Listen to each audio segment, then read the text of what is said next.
Hello, and welcome to my presentation on Phylloquinone, the new 2019 Hero Molecule of the Year nominee, created by Kalista Mitchell. This project will describe everything you need to know about the molecule and indicate why it should be the new Hero Molecule of the Year winner.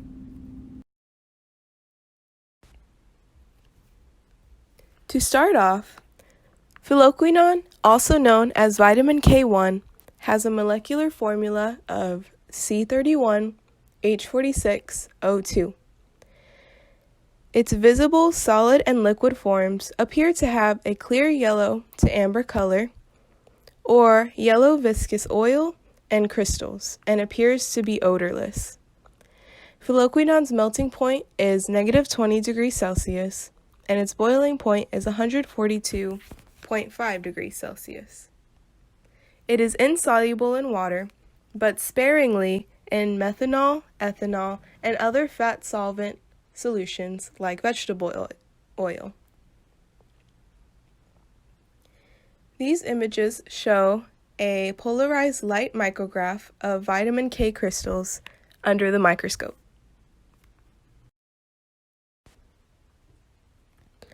This slide shows a 2D and 3D image of phylloquinone's molecule structure.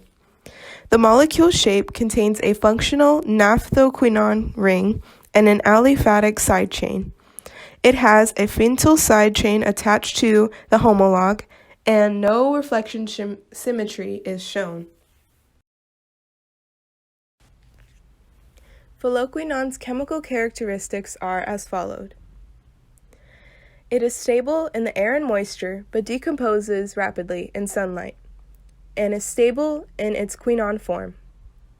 It is also unaffected by dilute acids, but is destroyed by basic solutions of alkali hydroxides and other reducing agents. The toxicity of phylloquinone affects a man the most through an intramuscular injection that causes eosinophilia in the blood. To the skin and appendages, it causes dermatitis and irritation to the mucous membranes and upper respiratory tract. Vitamin K1 is not classifiable as a carcinogen to humans, though. However, the dose that causes these effects is 11,429 micrograms per kilogram per 8D, or 11.429 milligrams per kilogram.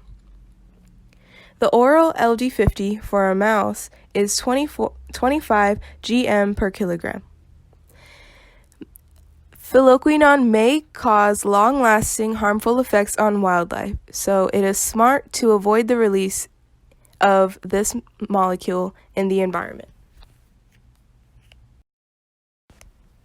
Some other toxicity effects of phylloquinone include people with bleeding disorders or who are taking anticoagulants should be protected from exposure. This is because vitamin K is an anticoagulant already, so this could cause further and increased bleeding diathesis to the person taking it. It is also highly flammable in its liquid and vapor forms. The enantiomers of phylloquinone include two natural vitamers, vitamin K1 and vitamin K2. Vitamin K2, in turn, consists of related chemical subtypes with differing lengths of carbon side chains. Vitamin K2 can be found in animal products such as beef, liver, or eggs, and is processed naturally through the body of humans and animals. The most notable homologs of vitamin K2 are MK7 to MK11, and the synthetic form of phylloquinone is called vitamin K3.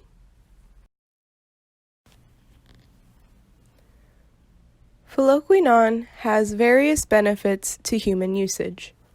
The human body requires vitamin K for complete synthesis of certain proteins that are needed for blood coagulation or for controlling binding of calcium and metabolism in the bones and other tissues.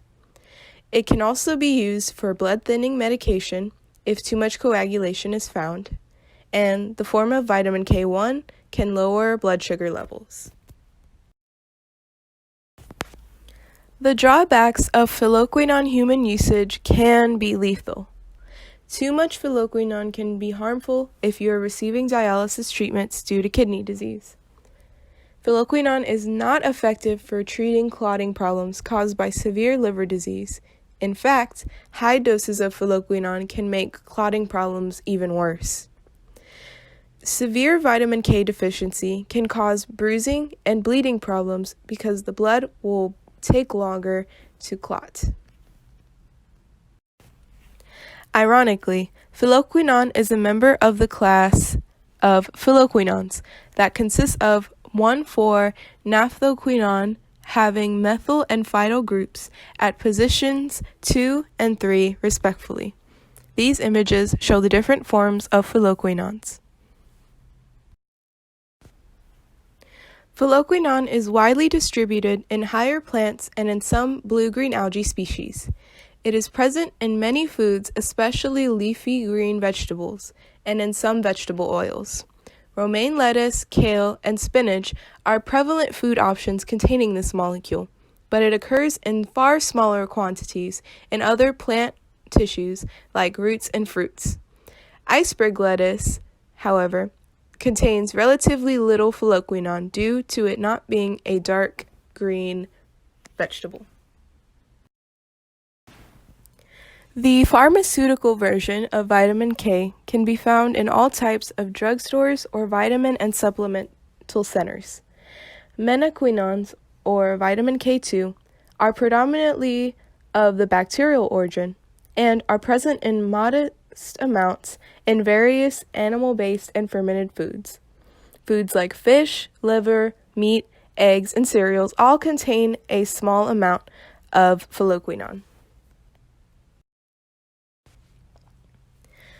Phylloquinone was first isolated and discovered in 1943 by Edward Dowsey and Hendrik Damm, who both received a Nobel Prize for discovering its role in human physiology. Hendrik Damm's key experiment involved feeding a cholesterol-free diet to chickens. They had used chloroform to remove all fat from the chicken chow. Then noticed the chickens that were fed only fat-depleted chow developed hemorrhages and started bleeding from the tag sites. Damm found that these defects could not be restored by adding purified cholesterol to the diet. It had appeared a second compound had been extracted from the food, and this compound was the coagulation vitamin, vitamin K1. The new vitamin received the letter K because the initial discoveries were reported in a German journal, which was called Coagulations Vitamin. The amounts of phylloquinone found on our Earth today are not rare finds because many of the foods we eat contain adequate amounts of vitamin K1 and K2. Humans and animals also synthesize their own vitamin K2 as well in their bodies. So, in conclusion, why should phylloquinone be the hero molecule of the year? This molecule holds a very important role in keeping both plants, humans, and animal bodies functioning at a healthy level. It is hard-working due to it having the role of regulating blood thickness and thinness, which keeps hearts pumping oxygenated blood to and from the limbs. Also, without phylloquinone, our bodies would induce into hemorrhaging and internal bleeding constantly. That's a bummer. Anticoagulant medicines have also been created from it to help patients' blood flow at healthy rates, which prevents strokes. For plants, it acts as a photosynthesis metabolism regulator. Without this molecule, humans wouldn't be able to receive food from plants. Period.